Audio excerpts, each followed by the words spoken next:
Well, здравствуйте everybody. Good morning. Um, Today my video is a bit early. I have something to do, but yes, we are going to finish up the cases for today, and I will let you all know. You will know if we will be continuing next week or not. All right, I still have to discuss that. Um, but yes, let's just get right into the our cases. So our three cases for today is going to be the accusative case, the instrumental instrumental case, and our prepositional case, right? So obviously the first one that we will be doing is our accusative case, right? Um, I believe this one is going to be much easier for you to identify, partially because it is in the word accusative, right? So, in the accusative case, what is happening is you are accusing the object of something, right? So, in the sentence that I have here, ya ya glaju koshku, that means I pet the cat, right? So in the sentence, unlike my previous sentence where the cat, in the dative case, my cat was the indirect object. In my accusative case, the cat is the direct object. That is what I am doing to something, right? So I kick the cat. Okay, let me not say that because that's aggressive, but you do something directly to the cat. Um, for example, you throw the ball, right? The ball um, in that sentence is our direct object, and the action that we are doing to it specifically is throwing it, right? So in that sentence, right, um, of course, the it will be our direct object. All right. Okay, so yeah, that is all we have for our accusative case, right? Vinitelny Padesh, Vilnitelny Padesh, right? Accusative case. Then we have our instrumental case, right? So our instrumental case, right? This one will normally be quite easy to analyze, to actually catch out, right? Because of the fact that if we have the preposition with before our object, then we know instantly that it is instrumental. It is an instrumental case, right? Because again, if you use the English word to your advantage, you're using it as your instrument, right? You are playing with the cat. You are not playing with your toes, or you are not playing with the fence. You are playing with the cat, right? So the cat in that sentence is the instrument that you are using to play with, right? um yes, so let me just read it quickly. Igrayu igrayu sikoshkui sikosh yeah sikoshkai sikoshkai, right? Oh yeah, bear in mind that Koshka is actually the feminine. I think that I did mention this before, but I'm just going to say it again. Koshka is the feminine word for cat. So if you actually uh, translate I play with the cat um, to Russian, you'll actually get Ya igrаю sikotoi, sikotai, right? Because of the fact that the cat, as the word cat, is actually a feminine, I mean a masculine word. So if you just put the word cat there, it will give you kot and its subsequent ways of writing it. Right.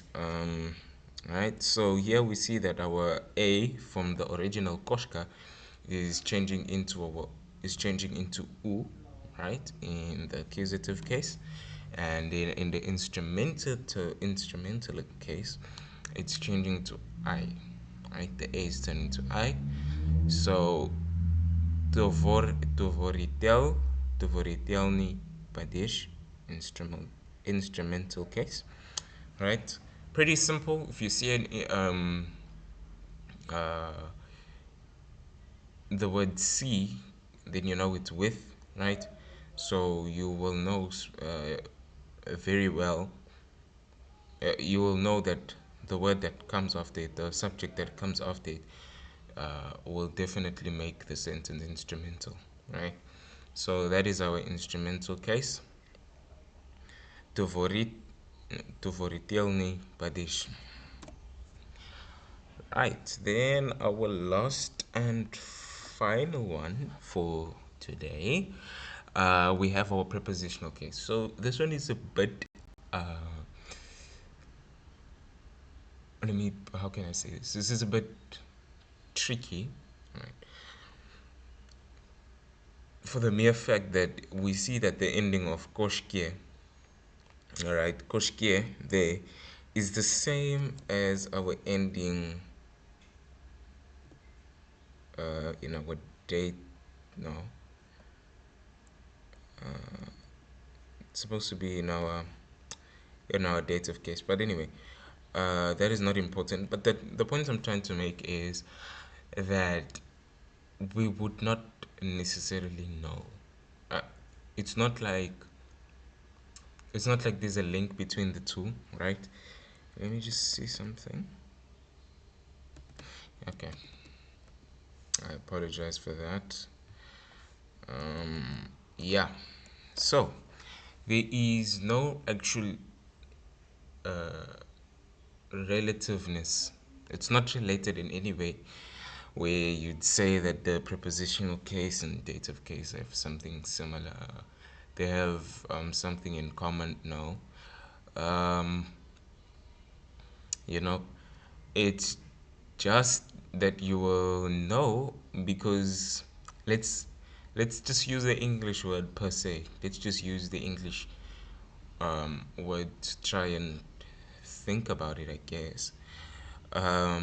So the Russian sentence is "Я думаю is to think, о кошке," right? So I think about the cat, right? I think about the cat in the sentence. The cat is being, I guess, thought about. So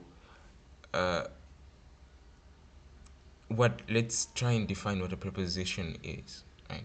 A preposition is, you're under, you're on top, right? It's you above, right? But I don't know how to really put this into simple words to make you try and understand what I'm trying to get across. But one way you could think about it is, again, just because it ends in "ye," it won't necessarily tell you that it is prepositional, right? Because obviously there are different words with different some are plural, some are singular, some are masculine, some are neutral, feminine, right? So you're not going to expect the same ending from all the words. You're just going to have to, as time goes on, you will understand them more, right? But I think about the cat. Let me say that it is a preposition in my mind, if I can say that. It is in my thought process. It's the only way that I can think of trying to link it to your link it to the English word, right? So that you can understand it much better, right? So yeah, dumayu akoshkia, right? Prepositional case. Pred laj, pred lajni padesh, right? Yeah, pred lajni padesh, right? So that is going to be our prepositional case. So I hope this gives you a little more insight on how to understand our cases better, right? Obviously, there is more work that needs to be done on your own side, trying to find different sentences and trying to make them up on your own to try and see if you fully understand the if you fully understand what you are teaching, or what you are learning, sorry. um, but yeah, with that, we come to an end of our cases, right? So yes, nominative case, genitive case, dative case, accusative case, instrumental, and prepositional case. So those are the 6 cases that our Russian grammar will actually comprise of, and it would be imperative that you all learn them to your utmost ability. All right. Cheers. That's all from me today, and hopefully, I don't know when, if we can continue. All right. Cheers. Thank you very much for watching.